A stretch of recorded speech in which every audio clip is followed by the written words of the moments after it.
গরিপুরের building, গরিপুরের শহর আগাতে আগাতে আগাতে ঢাকা চট্টগ্রাম মহাসড়কের কাছাকাছি চলে আসছে। এই যে বিল্ডিং বানানোর প্রতিযোগিতা, কুমিল্লা শহরে আজ থেকে 20-25 বছর আগে 5 তলা 6 তলা একটা বিল্ডিং ছিল না, এখন 10 তলা 20 তলা আছে না নাই?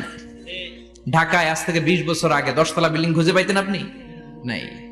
গোটা বিশ্বব্যাপী এখন টাওয়ার বানানোর প্রতিযোগিতা। বিশ্বনবী বললেন এদের কোনো টাকা ছিল না। পৃথিবীর সবচেয়ে বড় টাওয়ার এখন আরব দেশে, এদের কোনো টাকা ছিল না।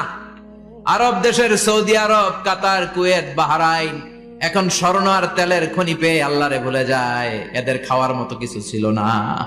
এদেরকে আমার দাদারে শুনতাম বলতো কাবলিওয়ালা বলতো। কি বলতো? এদেশে আসতো জায়নামাজ, তসবি ছড়া, খেজুর টেজুর বিক্রি করার জন্য।